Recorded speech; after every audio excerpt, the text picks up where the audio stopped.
أعوذ بالله من الشیطان الرجیم بسم اللہ الرحمن الرحیم السلام علیکم ورحمۃ اللہ وبرکاتہ۔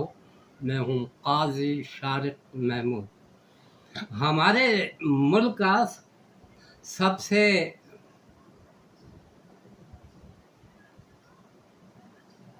عوامی لحاظ سے دلچسپ ترین کھیل کرکٹ ہے، مقبول ترین کھیل کرکٹ۔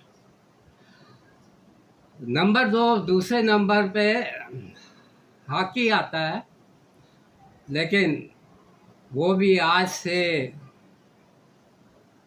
15-20 سال قبل تک ہمارے ملک میں کافی مقبول تھا، لیکن اب وہ بھی انتہائی زوال پذیر ہے۔ تیسرے نمبر پہ جو ہمارے ملک کا کھیل تھا وہ کشتی کا کھیل تھا، اور یہ بھی 1960 سے قبل تک، تقریباً 1960 کی دہائی تک یہ کافی مقبول رہا، عوام میں اس کی بہت پذیرائی رہی۔ لیکن 1960 کی دہائی میں جب انوکی صاحب، جاپان کے پہلوان انوکی صاحب یہاں تشریف لائے، جو جوٹو کراٹے کے ماہر تھے، اور ان کا مقابلہ ہوا ہمارے اکرم پہلوان سے، جو مقبول ترین خاندان کے ایک فرد تھے، رستم زماں بھولو پہلوان کے برادر، چھوٹے بھائی۔ تو جب یہ انوکی صاحب اور اکرم صاحب کا مقابلہ ہوا تو اس کے بعد سے یہ مقبولیت اس کھیل کی بہت کم ہو گئی، اور اب تو خیر کوئی اس کھیل کا نام بھی نہیں لیتا۔ بہرحال اس زمانے میں اس کا 1960 سے پہلے تک کافی اس کا مقبولیت تھی اس کھیل کی۔ میرے ہاتھ میں جو شمارہ ہے یہ اردو ڈائجسٹ کا ستمبر 2022 کا ایک شمارہ ہے۔ اس میں حبیب اشرف صبوحی صاحب کا ایک مضمون ہے، گاما صاحب کے بارے میں، گاما پہلوان صاحب۔ یہ رستم زماں رہ چکے ہیں، اور اس کے بعد ہمارے بھولو پہلوان یہ بھی رستم زماں رہ چکے ہیں۔ بھولو پہلوان جو تھے وہ گاما پہلوان کے بھتیجے بھی ہیں اور ان کے داماد بھی تھے۔ بہرحال یہ ہے گاما پہلوان صاحب کے بارے میں انٹرویو ہے، اور بہت دلچسپ انٹرویو ہے۔ انہوں نے جو اصل ہے، جو حبیب اشرف صبوحی صاحب کا جو مضمون ہے، اس میں جو اصل بات ہے وہ ایک انٹرویو کی ہے جو کہ خواجہ محمد شفیع صاحب نے لیا ہے رستم زماں گاما پہلوان سے، اور یہ جو انٹرویو لیا ہے 1958 میں۔ 1958 میں یہ انٹرویو دیا گیا ہے، اور اس وقت 1958 میں گاما پہلوان صاحب کی عمر تھی 76 سال، اور وہ سخت علیل تھے، بیمار تھے، تو کئی ہفتے تک یہ جاتے رہے ہیں۔ خواجہ صاحب کئی ہفتے تک جاتے رہے کیونکہ وہ بیمار تھے، مختصر سے سوالات کرتے تھے ان کی طبیعت دیکھ کر، ان سے اس زمانے میں کیونکہ وہ سخت عدیل تھے تو بات چیت بھی ان سے مشکل سے ہو پاتی تھی. تو ان کے جو چھوٹے بھائی تھے امام بخش صاحب، وہ ان کی ترجمانی کرتے تھے، الفاظ ان کے پہلے سمجھتے تھے اور پھر وہ ان کو بتاتے تھے کہ گاما پہلوان صاحب کیا کہہ رہے ہیں. تو یہ جو انٹرویو ہے یہ باقاعدہ کہتے ہیں، یہ انٹرویو ایک کتاب کی صورت میں 1959 میں ہمدرد اکیڈمی نے شائع کیا تھا، جو باتصریح تھا. اس میں گاما صاحب کی مختلف شخصیات کے ساتھ تصاویر اور مختلف خطوط ہیں. 1910 میں 20 سال کی عمر میں گاما نے لندن میں زباسکو پہلوان کو شکست دی تھی، جس کشتی کے بارے میں برطانوی اور دنیا کے دیگر اخبارات کے تراشے تبصرے وغیرہ بھی اس میں شامل ہیں. اس انٹرویو میں جو آج کے لحاظ سے بڑی دلچسپ چیز ہے وہ ہے کہ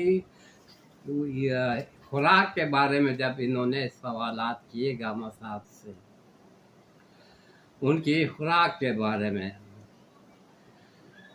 مثلاً اس سے دریافت کیا گیا کہ ایک پورے پہلوان کی خوراک کتنی ہونی چاہیے. تو گاما صاحب نے جواب دیا کہ یہ پہلوان پر مبنی ہے. عرض کیا کہ صفحے اول کے پہلوان کی خوراک کتنی ہوتی ہے؟ فرمایا روزانہ 20 سیر دودھ، 3 پاؤ گھی، آدھا سیر مکھن، 1 سیر بادام کی گری، 12 سیر گوشت کی یخنی. خواجہ صاحب نے امام بخش صاحب سے پوچھا کہ آپ اور رستم جمع بھی اتنی خوراک کھاتے تھے؟ مسکراتے ہوئے جواب دیا اس سے بھی کچھ زیادہ. اب 1960 میں ان نے جو اس کا وہ لگایا ہے تخمینہ، دودھ 20 سیر. اب یہ بھی بہت دلچسپ بات ہے کہ 1960 میں اس خوراک کی قیمت کیا تھی، دودھ کی قیمت کیا تھی، دیسی گھی کی قیمت کیا تھی، مکھن کیا تھا، وہ لگایا گیا، حساب لگایا گیا. تو دودھ کا دکھایا 20 سیر دودھ 13 روپے، اور یہ 1960 کا ریٹ ہے، 1960 کا. جبکہ یہ تو اس زمانے میں تو بہرحال یہ بیمار تھے، یہ ان کی اس سے پہلے تقریباً جو یہ خوراک ہوگی یہ 40 سال پہلے کی بات ہوگی، کم از کم 40-45 سال پہلے تک یہ کھاتے ہوں گے یہ خوراک. تو اس زمانے میں اور بھی بہت سستی ہوگی، لیکن بہرحال یہ 1960 کا ذکر ہے، جب کہ ہمارے یہ رستم جمع، بھولو پہلوان، اسلم پہلوان اور اکرم پہلوان، یہ ان کا زمانہ تھا. تو 1960 میں 20 سیر دودھ جو تھا وہ 13 روپے کا تھا، 13 روپے کا. اور دیسی گھی 3 پاؤ 4 روپے 8 آنے کا. اب یہ 8 آنے بھی 8 اس 1960 میں آنے کا حساب تھا، 1 روپے میں 16 آنے ہوا کرتے تھے. تو دیسی گھی 3 پاؤ 4 روپے 8 آنے، اور مکھن آدھا سیر 2 روپے 8 آنے، بادام کی گری 1 سیر 8 روپے کی، گوشت 12 سیر 36 روپے کا. باقی انہوں نے بتایا کہ اس کے علاوہ مٹھائی، دہی، لسی وغیرہ، بلائی اور اس قسم کی باتیں، تو اس کا لگایا تھا انہوں نے 40 روپے. تو یہ ٹوٹل جو بنتی ہے رقم وہ 104 روپے اس 1960 کے حساب سے بنتی ہے. تو اب اگر مزے کی بات یہ ہے، بڑی دلچسپ ترین بات یہ ہے کہ آج کے حساب سے اگر ہم اس کو لگائیں تو آج کے حساب سے یہ جو رقم بنتی ہے یہ کم از کم 30,200 بنتی ہے۔ دودھ کیونکہ اس وقت 240 کلو ہے، تو 20 سیر دودھ ہے، اس کی رقم بنتی ہے 4,800 آج کی ریٹ کے مطابق۔ اور دیسی گھی 3 پاؤ اور مکھن آدھا سیر اگر اس ملا کے کم از کم بھی ملائیں تو یہ 3,000 کا بنتا ہے۔ یہ میں نے بہت کم کر کے لگایا، 3,000 کا بنتا ہے۔ بادام کی گیری جو اس وقت لگائی گئی 1 سیر 8 روپے کی، یہ اس وقت 2,600 کی ہے۔ گوشت 12 سیر 36 روپے کا لگایا گیا 1960 کے مطابق، اور یہ اب جو ہے اس کا بنتا ہے 16,800 یہ بھی کم ریٹ لگایا میں نے 1,200 کے ساتھ، جبکہ گوشت اس وقت مہنگا ہے۔ بہرحال اگر یہ 1,200 کے حساب سے بھی لگایا جائے تو یہ 16,800 12 سیر گوشت کی قیمت بنتی ہے۔ باقی مٹھائی دہی لسی اس زمانے کے حساب سے انہوں نے لگایا تھا 40 روپے، تو یہ اگر کم از کم کچھ نہیں تو 3,000 کا بھی لگایا جائے آج کے حساب سے تو یہ بنتا ہے 30,200 ویسے اس حساب سے جو 1960 کا حساب ہے، ایک دن کی خوراک بن رہی تھی 104 تو جب اس وقت 1960 میں میرے خیال سے جو تنخواہ ہوتی تھی، کم از کم جو تنخواہ پاکستان میں ایک کارکن کی مقرر تھی وہ 35 اور 40 تھی تقریباً ایک مہینے کی تنخواہ، جو کم از کم تنخواہ تھی۔ اور آج کا جو ہے وہ کہا جاتا ہے کہ سرکاری ریٹ جو مقرر ہے وہ 37,000 جبکہ ایسا نہیں ہے۔ 37,000 بہت کم لوگوں کو، کمپنیوں میں، زیادہ تر کمپنیوں میں یہ اب بھی 20,000 25,000 دے رہے ہیں، تو چلے 37,000 بھی بنا رہے ہیں۔ تو یہ کم از کم خوراک جو بنتی ہے، جو میں نے کم کر کے لگائی ہے، وہ 30,200 بنتی ہے۔ تو ایک دن کی یہ خوراک ہے۔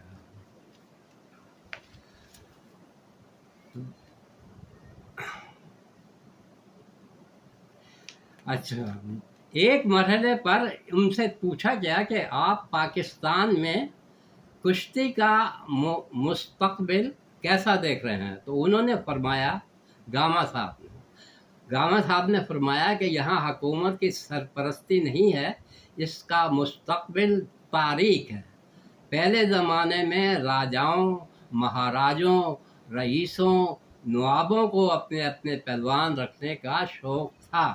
یہ شاخ خرچ دل والا طبقہ ہاتھی بھی پالتا تھا اور پہلوان بھی۔ روزینے مقرر تھے، تنخواہیں ملتی تھیں، جاگیریں ان کے حوالے تھیں، کھاتے ڈنر پہنتے اور کھاتے، دوسرا کوئی کام ہی نہ تھا۔ مطلب ورزش وغیرہ کرتے تھے سارا دن اور کھاتے تھے، تو ظاہر سے جب ورزش کریں گے سارا دن تو وہ کھایا پیا جو ہوتا تھا وہ ہضم ہو جاتا تھا، تو خوراک جو تھی وہ ان کے جسم کو لگتی تھی۔ اب اور تو کوئی کام نہیں تھا، اب سارا دن یہی کام تھا، یا تو کھانا ہے یا ورزش کرنی ہے یا ورزش کرانی ہے اپنے شاگردوں کو۔ تو وہ نوابوں کا دور تھا جب گاما پہلوان صاحب تھے۔ ہندوستان میں بڑے بڑے نواب تھے، مہاراجے تھے۔ تو اس زمانے میں، اور یہ انہوں نے بالکل کہا، ان کا جو اندازہ تھا کہ یہاں کا مستقبل پہلوانوں کو تاریخ ہے، تو وہ حقیقتاً بالکل انہوں نے درست کہا تھا۔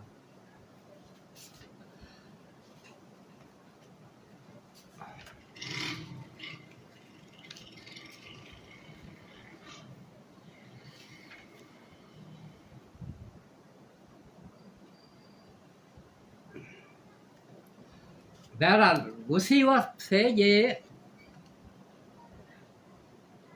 اب تو یہ ماشاءاللہ اگر آج پہلوان ہوتے بھی تو ان کی یقیناً خوراک کا مسئلہ اس معیار کے پہلوان اب پاکستان میں اب موجود نہیں ہے، اور اتنی خوراک کے میرے خیال سے کوئی شاذ و نادر ہی کوئی اتنی خوراک کھانے والا یا اتنی محنت کرنے والا اکھاڑوں میں اتنی زیادہ ورزش کرنے والا، کیونکہ یہ بھی اس وقت تک ہوتا ہے جب تک عوام میں مقبولیت ہو اس کھیل کی، تو اس وقت بھی پذیرائی ہو اس کی، تو تبھی تک ہوتا ہے۔ بہرحال کیونکہ یہ ایک بڑا دلچسپ تھا انٹرویو کے لیے، تو میں نے اس کو آپ کے سامنے رکھا۔ خوش رہیے اور دوسروں کو خوش رکھنے کی ہر ممکن کوشش کیجیے۔ اللہ حافظ۔